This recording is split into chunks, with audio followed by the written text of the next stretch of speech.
ክርስቲያን የተባልነው የክርስቶስ ተከታዮች ስለሆነ ነው። ውድ ሰኒ የሚል መዝሙር አለና ይሄንን መዝሙር ካልሽኝማ የሚለውን ቃል እየቀየሩ እየተመዘዙ ካላለችኝ አላመሰግንም አለ የሚል ነገር ሁሉ መልእክት ያደረጉ ለህዝብ የሚያደርሱ አሉ። ተዘምር መከራ የሕማማት ሳምንት አራተኛው ዕለት ጸሎተ ሐሙስ ይባላል። ጌታችን ለአይሁድ ተላልፎ ሰላም ቤተሰቦች እንዴት ናችሁልኝ? ሰሞነ ሕማማትን እየሰገድን እየጸለይን እያሳለፈን ነውና ዛሬ ደግሞ ዕለተ ሐሙስ ነው። ሐሙስ ደግሞ የቀን ቅዱስ ነው። ቤተሰቦች ሰሞኑን ሕማማቱን ፈጣሪ በሰላም እናስጀምረ በሰላም ለትንሣኤ ያብቃን። ወደ ቪዲዮቹ ክርስቲያን የተባልነው የክርስቶስ ተከታዮች ስለሆነ ነው። ስሙ ብቻ ነው የያዝነው ወይስ ተግባሩንም ጭምር ነው? ፍቅርን ከክርስቶስ ትሕትናን ከማርያም ያልተማረ አገልጋይ አይሆንም ምሳሌ ይውረድ። እሺ ቤተሰቦች እዚህ ጋር ደግሞ መታያቸው አባታችን ለሌቱም ሙሉ እግዚአብሔርን ሲያገለግሉ አድረው በትራንስፖርት ውስጥ እንደዚህ እንቅልፍ ያዳፋቸው ነው። እስኪ ኮሜንት ላይ ገብታችሁ እድሜና ጤና ረጅም ያገልግሉት ጊዜ ተመኙላችሁ። ውድ ሰኒ የሚል መዝሙር አለና ይሄንን መዝሙር ካልሽኝማ የሚለውን ቃል እየቀየሩ እየተመዘዙ ካላለችኝ አላመሰግንም አለ የሚል ነገር ሁሉ መልእክት ያደረጉ ለህዝብ የሚያደርሱ አሉ። ተዘምር መከራ ባትዘምርም መከራ እኔ የሚያሳዝነኝ ህዝቡ ነው። አንተ ትታማለህ ስለሷ በመዘመር ማለት ነው። በጣም እኮ ነው የሚያሳዝነው። ወጋቢ ግን አልቀረልህም እኮ ከሳሽ ሊከስህ ከፈለገ እንደ በረዶ ብትነጻ እንደ መስታወት ብትጠራ የሆነ ነገር ያወጣል። አዎና ወድ ሰኒ ካልሽኝማ ለምን ይላል፣ አመስግነኝ ካልሽኝማ ለምን ይላል የሚል በጣም የወረደ ተራ የሆነ በእውነት ይሄ ጥሩ አይደለም። አላለችው አይዘምርም ማለት ነው እንደዛ የሚል ትርጉም የሚሰጡ ሰዎች አሉ ማለት እንዲባል እኔ ይሄ መጽሐፍ አለ ውዳሴ ማርያም ቅዳሴ ማርያም አባ ሕርያቆስና ቅዱስ ኤፍሬም የደረሱት ይሄ መጽሐፍ ስለ ተዘመረው መዝሙር ምንነት የሚገልጥ መጽሐፍ ነው። በዚህ መጽሐፍ ገጽ 8 ላይ ሙሉ የመዝሙሩን ሐሳብ ታገኙታላችሁ። ኤፍሬም ሶሪያዊ ኤፍሬም ለብሃዊ እየተባለ ይጠራ የነበረው አባት እመቤታችን እንዴት አድርጋ እንዳናገረችው ይገልጻልና ጸሎተ እግዝእትነ ማርያም ሁሉ ጊዜ ደግም እንደነበረ ያሳያል። ከዕለታት በአንድ ቀን ዕለቱ ሰኑይ ጊዜው ነግህ ነው። የነግ ተግባሩን አድርሶ በመካነ ግብሩ ተቀምጦ ሳለ እመቤታችን ትመጣለች። የብርሃን ምንጣፍ ይነጠፋል፣ የብርሃን ድባብ ይዘረጋል። ከዚያ ላይ ሆና ሰላም ለከ ኦ ፍቁረ ኤፍሬም ትለዋለች። እሱም ታጥቆ እጅ ነስቶ ይቆማል። ወድ ሰኒ ትለዋለች ይላል። ይሄ እንግዲህ የመዝሙሩ ሙሉ አካል ነው፣ መነሻው ነው ማለት ነው። ወድ ሰኒ ትለዋለች። እሱም ምን ብዬ ላመስግንሽ ይላታል። የልጄ የወልድ የአብ የመንፈስ ቅዱስ በረከት ይደርብ ስትለው ያን ጊዜ ውዳሴሃ ለእግዝእትነ ማርያም ድንግል ወላዲተ አምላክ ዘይትነበብ በዕለተ ሰኑይ ብሎ የሰኞን ውዳሴ ማርያም ይጀምራል ማለት ነውና ነገሮችን መጠምዘዝ ከፈለክ ትጠመዝዛቸዋለህ። ስለምንም ነገር ብታወራ ከሳሽ ቅድም እንዳልከው ማውራቱን አያቆምምና የመዝሙሩ ሙሉ ሐሳብ ይህ መጽሐፍ እንደሆነ የኤፍሬም ታሪክ እንደሆነ እንዲረዳ። ስለዚህ በደመና ስለመውረዳው ከዚህም በፊት የተዘመረ ነው። ነይ በደመና እያልን ስናመሰግናት ኖረናል፣ ነይልን እያልን ስንዘምር ኖረናል። ስለዚህ የተለየ ነገር በእኛ አፍ ሲነገር የተለየ ነገር አልመጣም። ይሄንን ህዝቡ ይፈልጋናል። ሰይጣን ግድ የለ ትልቅ ጸሎት ደግሞም እኮ ምሽጉም ተነክቷል። እውነቴን ነው። አንተ ብዙ ጊዜ ስትናገርም እንደምሰማው የዲያብሎስ በቀል እንደሆነ ነው የምረዳው ይሄ ነገርና ምሽጉን ከነካህበት ያው ለመዋጋት ሲል የተለያዩ ነገሮችን ማድረጉ አይቀርምና ይሄንን ነው የሚገባኝ። ይሄንን ከግምት ውስጥ በማስገባት ምዕመናን እስካሁን የተናገርናቸውን እውነቶች ቁም ነገር እንዲሰጡትና አይ ደግሞ ከዚህም በኋላ እንዲህ ባለ ሁኔታ ባይጠብቁ ከዚህም በኋላ ሲወር አሰልቺ አሁን እኔ እግዚአብሔር በሚያውቀው ማንኛውንም ነገር በቀበል ነው ደስ የሚለኝ በሬን ዘግቼ ማለት ነው። ይሄ ሰጣ ገባ ምና አይጠቅምም። አሁን የሚጠቅመው ስራ ሰርቶ ማለፍ ነው የተሻለ ስራ። ለዘላቂው ግን ሲዲ እናዘጋጃለን ሁሌ ቤታቸው እንዲመለከቱት የግድ እሱ አይቀርም። ስሩ ብለውናል ራሳቸው ምዕመናን የሆነ ነገር በሉ የሆነ አሁን ይሄን ቴሌቪዥን ማያዩ ይሄም አጋጣሚ ያልገጠማቸው ሰዎች አሉ። መሰረት ያለውን ስራ እንሰራለን። ወደፊት እንዲህ አይነት ነገሮችም እንዳይረብሿቸው። አሁን ውዥንብር አለ እንዲህ ሊፈጠር ነው እንዲህ ሊሆን ነው እንዲህ በግድ ማለት ነው ገፍቶ ሊያወጣ ይፈልጋል ሰይጣን ዙሪያውን አሙቆ። እሺ ቤተሰቦች እዚህ ጋር ደግሞ እንደምታዩት በጋሻውና ትዝታው ኦርቶዶክስ በነበሩበት ሰዓት ያደረጉት ኢንተርቪው ነበርና ስለ መናፍቃን ነበር እያወሩ የነበሩት ነገሮችን ያጣምማሉ እያሉ። ታዲያ አሁን ላይ ራሳቸው ነገሮችን ያጣምማሉ ይገኛሉ። ትዝታው ይመለሳል ብለህ እንዳታስብ። ትዝታው የሚመለሰው ምን ሲሆን መሰለ? ታቦት የሚባለውን አውጥታ በመፍለጫ ከትክታ መጀመሪያ ታቦት ብላ ምጠራውን ስትፈልጥ። ሰላም ላንተ ይሁን ወዳጅ ትዝታው፣ እንደምን አለ?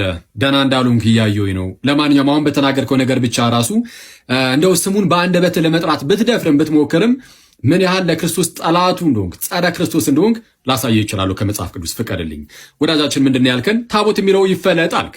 ሰው ታቦት ብለን የምንጠራው እኛ በኤርሳናችን ውስጥ የጌታ ጠረጴዛ፣ ቅዱስ ጠረጴዛ ወይም ደግሞ መሰዊያ እያልን የምንጠራው እንደሆነ ይታወቃል። ወደ ፕሮቴስታንቱ ስትሄዱ በተለይ በጴንጤ አዳራሾች ውስጥ የጌታ ጠረጴዛ ወይም መሰዊያ የለም። ስለዚህ ወዳጃችን እናንተ ጋር ያለውንም ፍለጡት አለን። መጽሐፍ ቅዱስ ላይ ግን አለ ማስረጃ። በመጀመሪያ ቆሮንቶስ መልእክቱ ምዕራፍ 10 ቁጥር 21 ላይ ቅዱስ ጳውሎስ እንደዚህ ይላል፣ ከጌታ ማዕድ እና ከአጋንንት ማዕድ ልትካፈሉ አትችሉም ይላል። ሳይመልታኔስሊ ማለት ነው። በተመሳሳይ ሰዓት ከጌታ ማዕድ እየተካፈልክ ከአጋንንት ማዕድ መካፈል የለብም አይቻልም እያለን ነው። የጌታ ማዕድ የሚለውን እንግሊዝኛውም the Lord's table ይለዋል።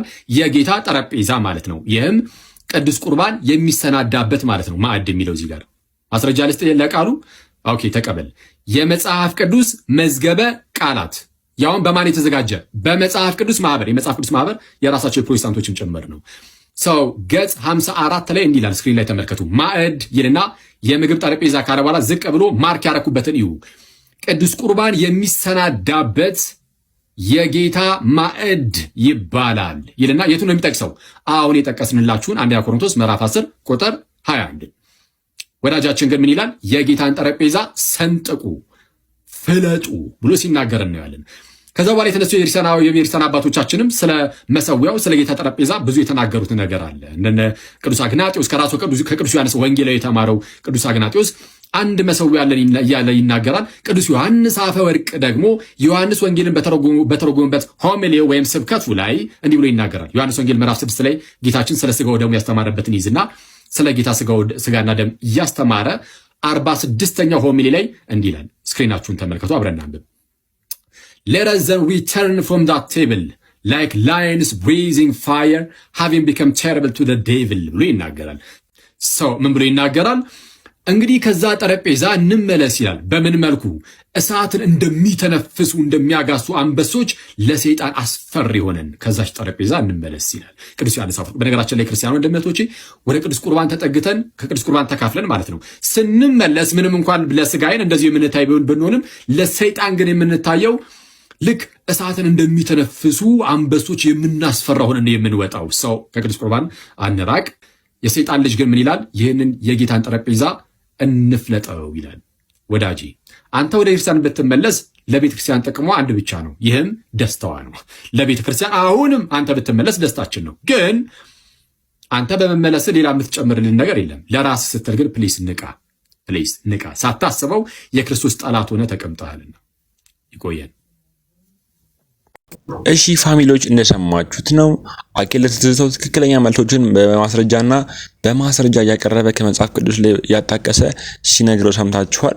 ታዲያ ፈጣሪ ለትዝታው ልቦናውን ይስጠው። እባክህ ልጄ ትዝታው የኔ ጌታ እባክህ እመቤቴን አስባት፣ እመቤቴን አስብ እባክህ ልጄ እባክህ ተመለስና ሳልሞት ደስ ይበለኝ አባዬ፣ ሳልሞት ደስ ይበለኝ።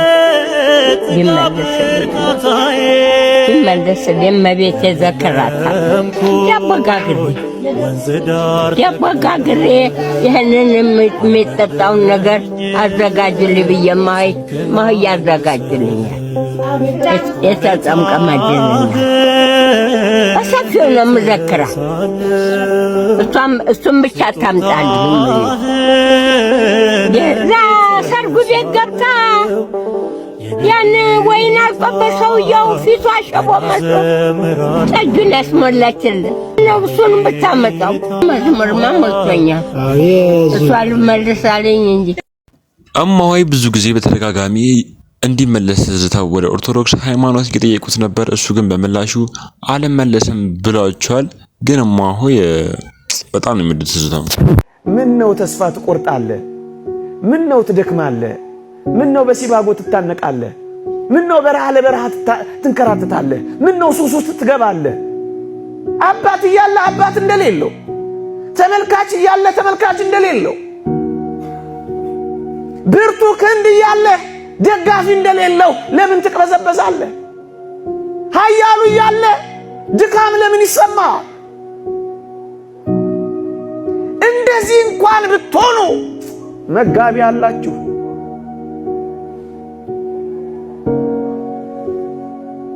አጉራሽ አላችሁ፣ አልባሽ አላችሁ፣ መካች አላችሁ። ይህንን ነው ማየት ያልቻልነው። ተስፋ እዩት። ምን አለው ምን አለው? ያቺን የሉቃስ ወንጌል ምዕራፍ 18 ሴት አላያችኋት? የምታስፈራራባት ባል የላት ሞቶባታል። የምትማርክበት ውበት የላትም፣ ደምግባት የላትም፣ አርጅታለች። የምትደልልበት ገንዘብ የላትም፣ መናጢ ናት። ግን ዳኛው ስለ ዝብዘባዋ ሲል ሰማት ይላል። ምንም ነገር እንኳን ባይኖረን አጥብቀን ከጸለይን እግዚአብሔር አባታችን እንደሚሰማን አታስታውል? እግዚአብሔርንም ባልፈራ ሰውንም ባላፍር ስለ ጭቅጨቃዋ ብዬ እፈርድላታለሁ ያለውን ጨካኝ ዳኛ አስመሰልከው እኮ እግዚአብሔር።